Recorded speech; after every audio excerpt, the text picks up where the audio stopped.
Let's go for a walk.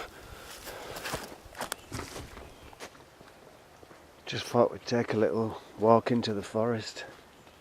Been raining for a few days, still raining now actually.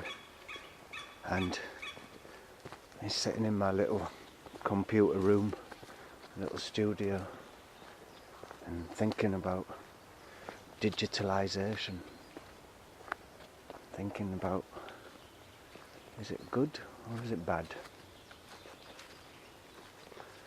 Now we all can make our movies, make our videos, make our music, and it's all made possible because digital technology has enabled us to be able to do all these things. But I just wonder sometimes if we haven't put all our eggs in one basket somehow, because where I'm going here.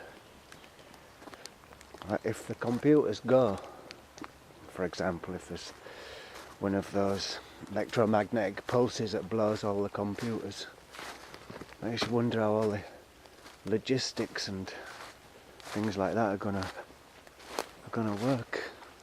Not just for Amazon or things like that, I mean for hospitals. Everything relies on computers these days. And I was reading Lord of the Rings, or started reading it again, read it a few times already. And I was thinking, all this computer stuff, the digital world, it's like the rings of Sauron. And he made one ring to control all these other rings. And I was just thinking about computers and the internet, and I was thinking all these things we've been given for free and got used to having it free. Take a good example, YouTube. We can put up our videos and make communities and share videos, and it doesn't cost us anything, it's free. In fact, you can even get paid for it if you want. Then you've got your Facebook, and that's free as well. And millions of other blog sites, all free, all they're ready for you to use, and you think, great, this is fantastic, I've bought my computer and all this stuff's free. Now I'm not saying there's some sort of conspiracy or anything. I don't think it's all so complicated. I don't think there's anything clever enough to be controlling it all. But like if this Sauron's got the ring of power that controls all the other rings. So there's a sort of analogy for it. If people who are controlling the internet decided to become bad, then they could just turn us off, really. And how would we cope then? I don't mean just coping with not being able to upload a video to watch. I just mean all the other complicated things that involve computers these days. In fact, everything involves computers. And if the computers go down, then, you know, we're all in shit, really. We're so reliant on computers. I see it in my 3 boys, especially the little one. He often doesn't want to do things like playing out in the garden with a pile of dirt and a few rocks and a stick like used to satisfy me, for example, when I was a little boy. It's got to be a complicated game on the computer, and that's great that you can play these complicated, sophisticated games on computers, but it's just one dimension, really. It's just fingers and visual images, and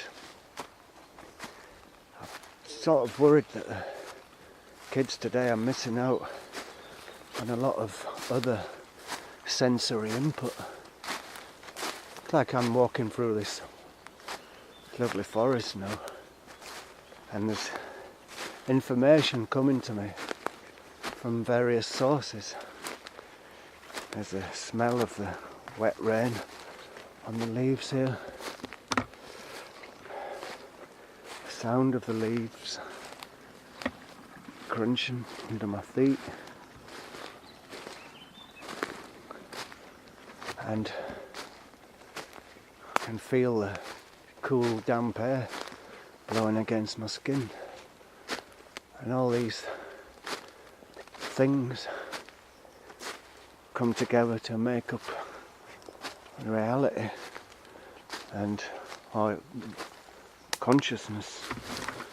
And you've got a kind of arrested consciousness with the computer somehow,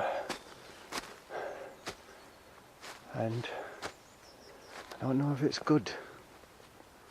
Doing stuff on computers it's kind of easy, like in the old days when you wanted to do a photo, you had to get the enlarger, loads of chemicals, get your hands dirty, stinky horrible chemicals, and at the end you had a picture.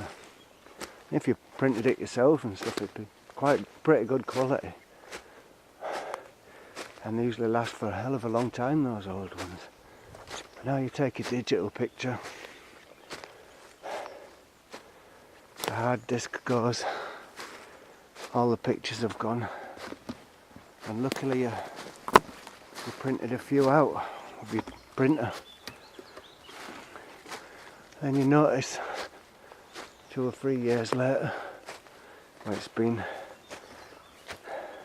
hanging on your wall, all the colours faded out.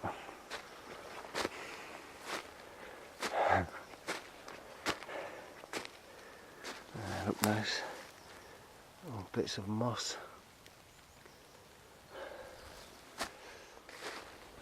So if there ever is some sort of catastrophe and computers all go down, I've got to start doing things the hard way again, getting your hands dirty again, painting a picture, developing that photograph, playing that old dirty guitar live.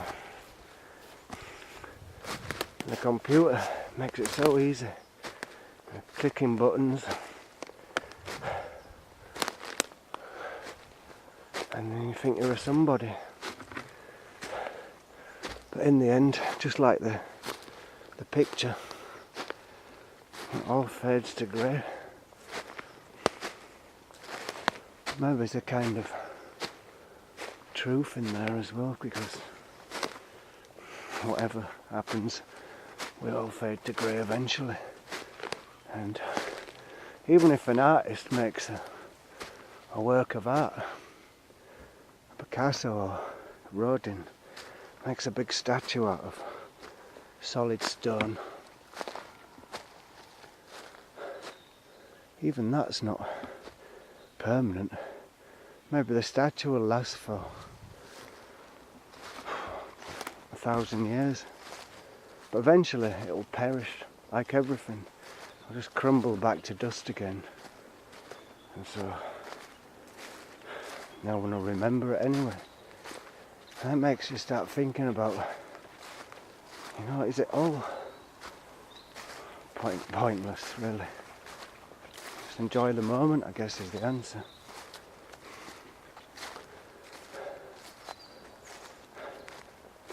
Maybe it's not too good to think about stuff too much. Back to reality. This wood has got a kind of soothing effect on a person. I walk along there and it's just pure nature. But if you really admit it, I would like to sleep down there in that hole, for example, there tonight, and spend hours perhaps digging up some little roots that are growing there to eat for tea tonight. Maybe catch a wild pig or something if I was lucky. And it's nice to dream about these woods, thinking about how wonderful it all is.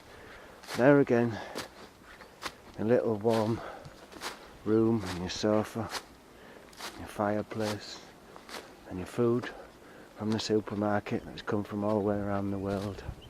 Who's going to give that up? Honestly, who's going to give it up? Have a great day.